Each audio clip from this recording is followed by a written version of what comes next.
సరే, అంటే ఏమంటున్నారంటే ఆరోగ్యశ్రీ ఎందుకు ఇచ్చారు రాజశేఖర్ రెడ్డి అనేది వాళ్ళ క్వశ్చన్. ఏంటంటే ప్రభుత్వ హాస్పిటల్స్లో సరైన వైద్యం అందట్లేదని రాజశేఖర్ రెడ్డి గారు గుర్తించి, సో ప్రైవేట్ హాస్పిటల్లో మీరు వెళ్ళండి చేసుకుని అదే డబ్బులు ఇక్కడ ఇవ్వచ్చు కదా, ఆరోగ్యశ్రీకి ఏదైతే ఇస్తున్నారో ప్రజలకి అదే డబ్బు ఇక్కడ పెట్టేసి ఆ మెరుగైన వైద్యం ప్రభుత్వ హాస్పిటల్స్లోనే ఇప్పించవచ్చు కదా, ఎందుకు బయట హాస్పిటల్స్కి ఆరోగ్యశ్రీ అని చెప్పేసి బయట హాస్పిటల్స్కి ఇచ్చారు? ప్రైవేట్ హాస్పిటల్స్ తెంగరబుచ్చిగాలంటారా అని చెప్పాలి. ఇప్పుడు రాజశేఖర రెడ్డి గారు చనిపోయి ఎన్నాళ్ళు అవుతుంది? 2009లో చనిపోయారు అనుకో కదా, అంటే దగ్గర దగ్గర 15 సంవత్సరాలు అవుతున్నట్టే కదా, 15-16 సంవత్సరాలు అవుతుంది. మనలో మనం మాట్లాడదు, లాజికల్గా మాట్లాడడం. 15-16 సంవత్సరాల తర్వాత ఒక బృహత్తర కార్యక్రమం ఆంధ్రప్రదేశ్లో నెత్తికెత్తుకుని ఓ 17 మెడికల్ కాలేజీ అలా అబ్బాయి వస్తాను కానీ కట్టే దిక్కు దివానం లేదు మీకు. పాత మెడికల్ కాలేజీలు ఏమున్నాయో లెక్క చట్టాలతో మాత్రం చెప్పుకునే వచ్చాం. మీ ఆయనలో ఒక్క ప్రభుత్వ మెడికల్ కాలేజీ కట్టిన పాపానే పోలేదు తెలుగుదేశం గవర్నమెంట్లో. ఇన్ని జరిగిన ట్రాక్ రికార్డులో మన ప్రజలు ఏమైనా చిన్న చిన్న మీరే చెప్తారు కదా, పిల్లలు పుట్టించండి అని చెప్పి చచ్చిపోతున్నారు కదా మీరు. పిల్లలు పుట్టి చచ్చిపోతున్నప్పుడు మాకు తిండి ఎలాగా, హాస్పిటల్ ఎలాగా, విద్య ఎలాగా అన్న దాని మీద మీరు ఒక బ్రహ్మాండమైన ఈ నారాయణ పిలిచి ఇవన్నీ ఫ్రీ కాలేజీలు ఇవాళ నుంచి, ఈ చైనా బ్యాచ్ ఉన్నాడు కదా నారాయణ చైతన్య గారు, ఇవాళ నుంచి మీరు ఖచ్చితంగా ఫ్రీ ఎడ్యుకేషన్ ఇవ్వండి మాకు, ఇలా వేర్తెలకొని దిద్దితే మేము అందరూ పిల్లలు పుట్టించి వెళ్ళిపోతాం మార్కెట్లోకి. ఫస్ట్ థింగ్, ఒక ఎడ్యుకేషన్ సిస్టమ్ మీద ప్రభుత్వ విధానం ఇప్పటికి చెప్పరు, ఒక మెడికల్ ఫెటర్నిటీకి సంబంధించిన విధానం ఇదని ఇప్పటికి చెప్పరు. ఇప్పుడు రాజశేఖర రెడ్డి గారి విషయం మాట్లాడుతున్నాం. నేను ఒక ముఖ్యమంత్రిగా టటటటగా అపోలోకి వెళ్ళిపోయి టటటటగా నా పళ్ళు చూపించుకొని, నా గుండె చూపించుకొని, నా ఆరోగ్యం చూపించుకొని వచ్చేస్తాను. అలాగే ముఖ్యమంత్రి రామారావు గారు గుండె ఆపరేషన్ అంటే గడగడగడగడమని ఎక్కడికి అమెరికా వెళ్ళిపోయి ఆపరేషన్ చేయించుకుని వస్తారు. వాజ్పేయి గారికి రాజీవ్ గాంధీ గారు సహాయ సహకారాలతో కిడ్నీ ట్రాన్స్ప్లాంటేషన్ హాస్పిటల్కి తీసుకెళ్ళి ఐక్యరాజ్య సమితి మీటింగ్కి వెళ్ళి 4 మాటలు చెప్పి ఆడికి వెళ్ళిపోతున్నారు. వీళ్ళు బాగానే పనిచేసుకుంటున్నారు రాజకీయ నాయకులు అందరూ గోపెట్టలాగా. మరి ప్రజలు చచ్చిపోవాల్సిందే. అలాగే మీరు కూడా ప్రభుత్వ హాస్పిటల్కి వెళ్ళి రాజశేఖర రెడ్డి గారు, లేకపోతే పివి నరసింహరావు గారు, లేదంటే వాజ్పేయి గారు, లేదంటే రాహుల్ గాంధీ, రాజీవ్ గాంధీ, వీళ్ళందరూ చంద్రబాబు నాయుడు గారితో మొన్న జైలు నుంచి బయటకు వచ్చి కళ్ళ ఆపరేషన్ యాడ్ చేయించారు సార్ మీరు సరోజినీదేవి హాస్పిటల్కి వెళ్ళి rate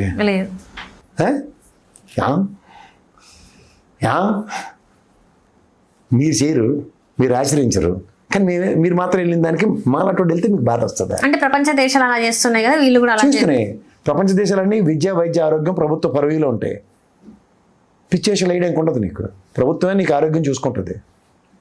Dil give free medication. మీ అమ్మ నాన్న వెళ్తే వాళ్ళకి వాచిపోతుంది అక్కడ, నువ్వు అక్కడ సిటిజన్గా ఉంటే నీకు ఫ్రీ ఎడ్యుకేషన్కి సంబంధించిన హాస్పిటల్స్ ఫ్రీ, అవన్నీ ఉంటుండగా వాళ్ళ దానికి ఎక్కువపోయారు. క్యూబాల దేశం ఒకప్పుడు డాక్టర్స్ లేక వాళ్ళ దైనందిన ప్లేగ్ వ్యాధి వచ్చి చచ్చిపోతే హయ్యెస్ట్ డాక్టర్స్ని ప్రొడ్యూస్ చేస్తున్న క్యూబా. విధానాలు, ప్రభుత్వ విధానాలు ఏవి మీ దగ్గర విధానాలు గత ప్రభుత్వం చేసిన, గత ప్రభుత్వం తీసుకున్న మెడికల్ కాలేజీలు కంటిన్యూ చేసిన 500 కోట్లు ఖర్చు పెట్టలేక చచ్చిపోతుంటారు మీరు అలా. అప్పుడెప్పుడు ఆరోగ్యశ్రీ నుంచి ఎక్కడ 25 లక్షల ఆరోగ్యశ్రీ, ఎన్ని దాంట్లో ఉన్నాయి వెసులుబాట్లు. ఇప్పుడు మీరు తీసుకొచ్చిన మీరు ప్రధాని నరేంద్ర మోడీ మంచి అండర్స్టాండింగ్లో ఓన్లీ శశిధరూర్ గారు పెద్ద తమ్ముడైన పెమ్మసాని గారికి మాత్రమే అర్థమైనా అదేంటిది ఆయుష్మాన్ భారత్ ఎంతమందికి అర్థమవుతుందో చెప్పను. ఏ హాస్పిటల్లో ప్రాణాలకు తగ్గించి ట్రీట్మెంట్ ఇస్తారు చెప్పను. ఆరోగ్యశ్రీ మీరు బిల్లులు బకాయిలు చెల్లిస్తే హ్యాపీగా ఇలా మేసమే చేసిన ఏ ప్రైవేట్ హాస్పిటల్కి వెళ్ళినా చేయించుకునే వెసులుబాటు ప్రభుత్వం ఒక సామాన్య ప్రజలకు ఇచ్చింది. మీకు చేత కాదు, ఊరు అందరికీ చేత కాదంటే ఎట్లా అవుద్ది? మీ శిష్యులతో ఇక్కడ ఆరోగ్యశ్రేణి మొత్తం 25 లక్షలకి పెంచి మొత్తం రాష్ట్రం అంతా సౌభాగ్యంగా ఇస్తుంది. మీకు అలా కిరసనాయుడు చెప్పి దిక్కుమలాడేలు వింటే బంగాళాఖాతమే మళ్ళీ రాసుకోండి. ఆ కిరసనాయుడు ఆడంత ద్రోహం కొల్లాడు, రామారావు గారికి ద్రోహం చేసినాడు. మీకా ఇప్పుడు మీ అబ్బాయి వాసనలు బ్రహ్మాండం కనబడుతున్నాయనికి మిమ్మల్ని పుట్టి ముంచేదాకా నిద్రపోడు.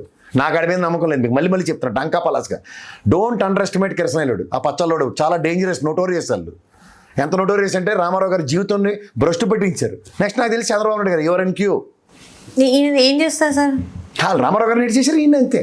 వాళ్ళకి ఇప్పుడు కళ్ళ ముందు లోకేష్ గారు కనబడుతున్నారు అని చెప్పి వీళ్ళు ఎవరు ఆలోచించారు. సార్ లోకేష్ గారికి అంత సత్తా ఉంది ఏమో నాకు తెలియదు, నాకు తెలియదు. మళ్ళీ చెప్తున్నాను సార్, ఆ పార్టీకి చంద్రబాబు నాయుడు గారు ఉన్నారు. అవన్నీ తర్వాత అంత పెద్దగా లోకేష్ గారు అంత స్టాండ్ గట్టిగా నిల్చొని ఆ పార్టీని అంతా ముందు తీసుకెళ్ళి అంత సత్తా దమ్ము ఉందంటారా సార్? మరి ఏమో ఉందో నాకు భ్రమంలో ఉన్నారేమో నాకైతే తెలుసు. వీళ్ళు తలుచుకుంటే ఏదైనా చేసేస్తాడు. ఎవరు వీళ్ళు తలుచుకుంటే అదే కదా రామారావు గారు తలుచుకున్నారు కదా. సరే, ప్రజాబాహుళ్యంలో ప్రజల సమక్షంలో ప్రజలే దేవుళ్ళు సమాజమే దేవాలయం అనుకున్న ఆయన ఒక భార్యని ఎవరో లక్ష్మీపార్వతిని అక్కడే పెళ్లి చేసుకున్నాడు. ఆయన సమాజం అనే దేవాలయంలో. వాళ్ళకే ఇది నచ్చలేదు. కిరసనలోడికి పచ్చలోడికి నచ్చలేదు ఆ రోజు. అప్పుడు ఈ పెట్రోల్ బంక్ వాళ్ళు లేళ్ళే. అంటే వాడికి నచ్చని పని Telugu Desam at the cost of Telugu Desam గ్రహించండి ప్రజలు. అంటే తెలుగుదేశాన్ని కిరసనాయలు అమ్మేవాడికి పచ్చళ్ళు అమ్ముకుండు, నువ్వు మధ్యలో దొరక దిక్కుమల ఛానల్ లాగా. పచ్చళ్ళు అమ్ముకునేవాడికి కిరసనాయలు అమ్ముకునేవాడికి వాళ్ళకి తెలుగుదేశం పద్ధతులు నచ్చకపోతే వాళ్ళు ఏదైనా చేస్తారు. అది తెలుసుకోమని ఫస్ట్. సార్ ఇప్పుడు చంద్రబాబు నాయుడు గారి కంటే కొంచెం ఎంతో అవగాహన ఉంది రాజకీయాల. నేను రామారావు గారికి అవగాహన లేకుండా ముఖ్యమంత్రి అయిపోయా. అది సార్ చెప్పేది. రామారావు గారు ప్రజల్ని రామారావు గారికి వెన్నుపోటు పొడిచారంటే ఆ పార్టీని తనను లీడ్ చేయగలుగుతా అన్న ఒక నమ్మకం ఆయన మీద ఉంది. ప్రజలు కూడా నమ్మారు సార్ ఆ టైంలో. ఆయన ఆల్రెడీ అక్కడ సిట్టింగ్ ముఖ్యమంత్రి అమ్మా. అవును సార్. ఆయన వీళ్ళు నమ్మకం ఏంటి? ఈ పచ్చలోడు కిరసనోడు కన్విన్స్ అయ్యారు. అది ఆయన మీద దిక్కుమాల రాతలు రాసిన దైద్రులు ఇల్లే. మనిషి అంత మనిషి స్టేచర్ని దిగజార్చిన దౌర్భాగ్యులు ఇల్లు. అది వాళ్ళు గ్రహించిపోతే మనం ఏం చేస్తాం? ఇప్పుడు చంద్రబాబు నాయుడు గారి మీద ఏమంది వీళ్ళు? ఇప్పుడు ఇంకా స్టార్ట్ కాలే, ఈజ్ ఇన్ క్యూ. వాళ్ళు తలుచుకుంటే రాత్రి మడతెట్టేస్తారు వాళ్ళు. వాళ్ళకి పెద్ద ప్రియాంబులు ఏమి ఉండదు, ఓ డిజైన్డ్ డిరైవ్డ్ ప్రోగ్రామ్ ఉండదు. రాత్రి తలుచుకుంటారు, తెల్లరసగా ఇంప్లిమెంటేషన్లో ఉంటుంది. వాళ్ళకి జరుగుబాటు, వాళ్ళకి జరుగుతోంది. జనాలు వెర్రివేదాలను గ్రహించారు, పార్టీలో ఉన్నందరూ వెంగళాయాలను గ్రహించారు. అని చెప్పి వాళ్ళు ఇష్టారాజ్యంగా చేయగలుగుతారు. చూస్తూ ఉంటే జరిగే పరిణామాలు నేను నీకు ముందే చెప్తున్నాను. నేను రామారావు గారిది కల్లో కూడా ఊహించలేదు. ఏంది ఇది రాతలేంది, ఆయనకు ఒంటి మీద నూలు పోగు లేకుండా బట్టలు వేసేసేవారు. ఆయన చూస్తే ఈ రోజుకి కూడా మా అమ్మమ్మ వాళ్ళు చెప్పేవారు, తాతయ్య మా అమ్మమ్మ వాళ్ళు ఒక రోజులు ఆ తిరుపతి తీర్థయాత్రలకు వెళ్ళి ఏ రోజైతే అక్కడ వెంకటేశ్వర స్వామిని దర్శించుకుని తర్వాత మెర్రాస్ వెళ్ళి ఆయన్ని చూసి ఆయన దేవుణ్ణి చూసిన దానికన్నా నేను ఎంతో పరవశించిపోయి వచ్చిన మా నాన్నమ్మ ఫ్రెండ్స్ వాళ్ళు ఇప్పటికీ ఊర్లో ఉన్నారు, చెప్పుకుంటుంటారు. ఏం చెప్పాలి వీళ్ళు తప్పుడు రాతల వల్ల ఆయన ప్రాణాలు కోల్పోయినాయంటే అప్పుడేంటి ఫ్యాబ్రికేటెడ్ స్టోరీస్. వీళ్ళు ఏదైనా చెప్తున్నాను కదా. ఇప్పుడు ఇదే రామారావు గారు రెండో marriage incident versus Pawan Kalyan గారిది కంపారిజన్ చేయి, ఎక్కడైనా రాస్తున్నారా? ఇదే ఫస్ట్ క్లూ. అది పర్సనల్ లైఫ్ అంటున్నారు కదా సార్. రామారావు గారికి పర్సనల్ లైఫ్ లేదా? ప్రజా బాహుళ్యంలో ప్రజల సమక్షంలో సమాజమే దేవాలయం అనుకున్నాడు. గుడి సమాజాన్ని గుడితో పోల్చుకున్నాడు ఆయన. ప్రజలే ప్రత్యక్ష దేవుళ్ళు అన్నాడు. అంటే మొన్న చెప్పాడు కదా Chandrababu Naidu, marriage sir made in heaven, స్వర్గంలో పెళ్లి జరుగుతాయని. ఆయన ప్రజల సమక్షంలో స్వర్గంలో పెళ్లి చేసుకున్నాడు అమ్మాయిని. ఆవిడని కాదంటారు కదా సార్, ఇప్పటికి కూడా వాళ్ళు ఒప్పుకోరు. వీళ్ళు ఒప్పుకోకపోతే షీఈ్ అఫీషియల్లీ ఎన్టీ రామారావు గారి భార్య. ఎవడు ఇల్లవరు బుడంకే గారు. అంటే ఇప్పుడు పవన్ కళ్యాణ్ గారి గురించి మాట్లాడుతానేమో తన అఫీషియల్ పవన్ కళ్యాణ్ గారి గురించి అదే నేను చెప్తున్నాను. ఆయన వ్యక్తిగతం నేను వీళ్ళు ఈ తపేలా ఛానల్ గారి గురించి చెప్తున్నా. అదే సార్, ఈ కిరసనాయలోడు పచ్చలోడికి నేను డైరెక్ట్గా చెప్తున్నా. ఇదే పవన్ కళ్యాణ్ గారు ఆయన ఏదైనా హిస్టరీ తీసుకో, before divorce, living relationship, after kids he got married.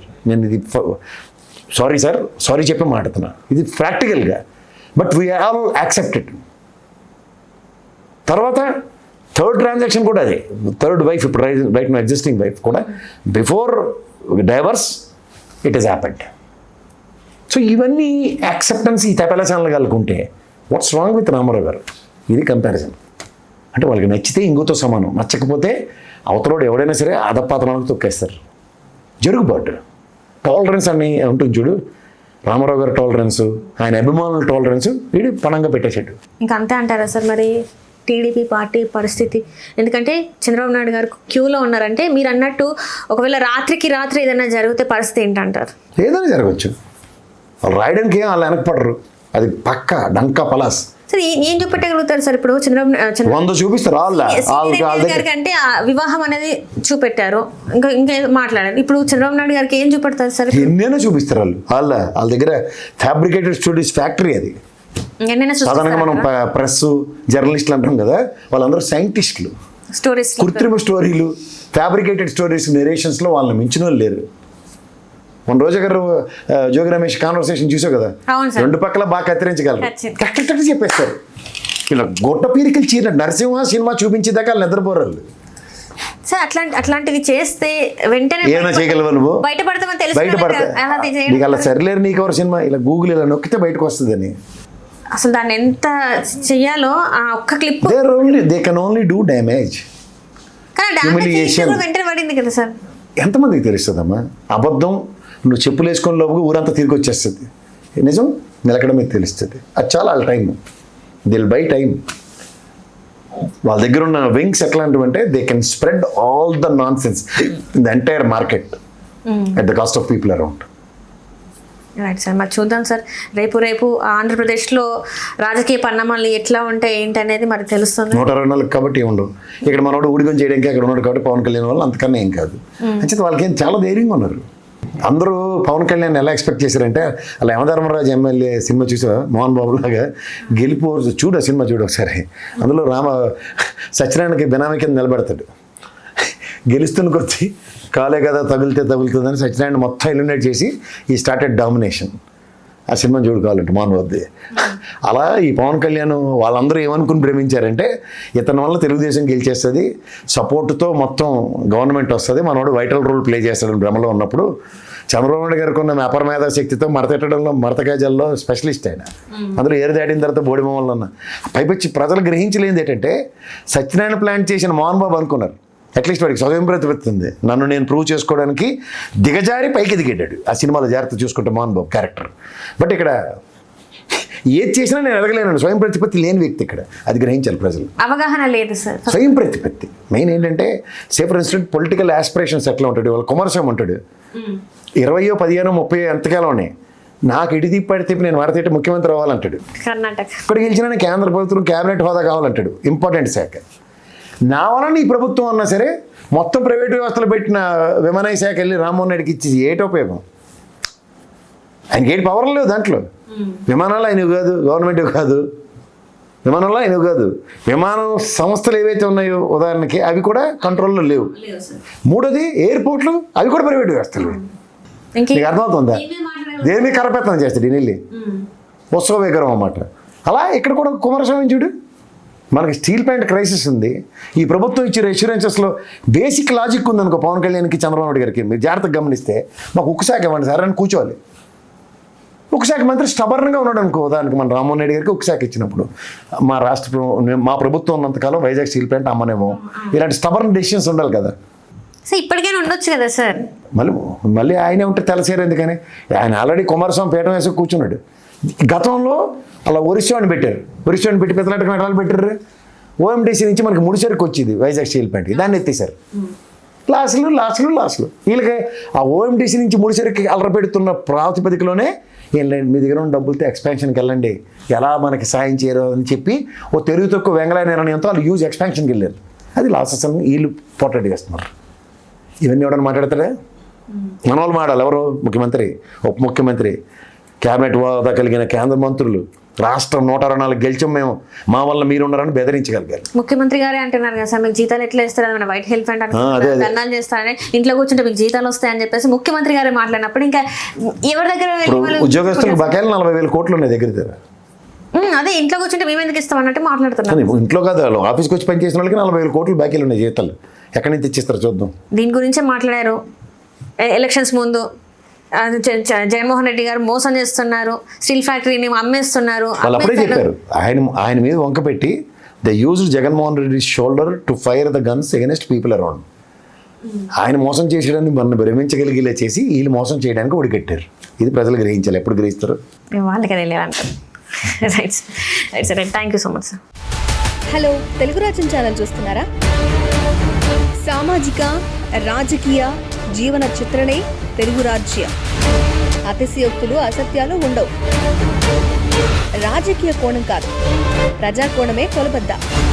Telugu రాజ్యం వీక్షణ మీ ఉత్తమ అభిరుచికి నిదర్శనం.